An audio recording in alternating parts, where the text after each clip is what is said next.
Unbelievable hidden history behind hour scientist. Actual గా మనకు తెలుసు కదా, పైథాగరస్ థీరం అనేది ఎవరు కనిపెట్టారు? పైథాగరస్ కదా. ఈయన కన్నా 300 years బ్యాకే, అంటే 900 BCలోనే బౌద్ధయాన అనే మన Indian ancient scientist Pythagoras theorem ని కనిపెట్టిండు. ఇంకోటి ఏంటో తెలుసా? న్యూటన్ కదా, ఎవరు గ్రావిటీని కనిపెట్టాడు. మన వెస్టర్న్ కంట్రీస్ లో ఉన్న యూరప్ నుండి న్యూటన్ గ్రావిటీ కనిపెట్టాడు కదా.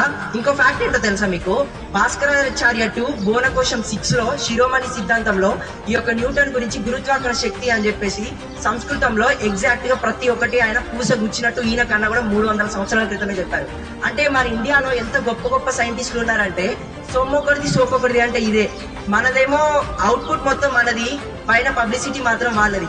సో ఇంకో విషయం ఏంటంటే planetary motion and also elliptical orbits అని చెప్పేసి కెప్లర్ 1609 లో ఇన్వెస్ట్ చేశారు. మనందరికి తెలుసు, ఫిజిక్స్ చదువుకున్న వాళ్ళందరికీ కూడా తెలుసు.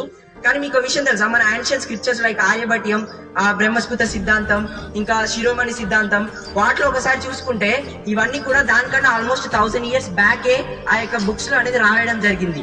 అంటే అంత గొప్ప నాలెడ్జ్ ని, అంత గొప్ప మేధ సంపన్నులని కలిగి ఉన్న మన భారతదేశం ఇప్పుడు అంటే ఏదో ఆ బ్రిటిష్ వాళ్ళు కొల్లగొట్టుకొని సంపదనే కాదు, మన జ్ఞానాన్ని, మన దగ్గర ఉన్న మేధ సంపత్తిని, మన దగ్గర ఉన్న టెక్నాలజీస్ ని కూడా వాళ్ళు కొల్లగొట్టుకొని పోయారని చెప్పాలి.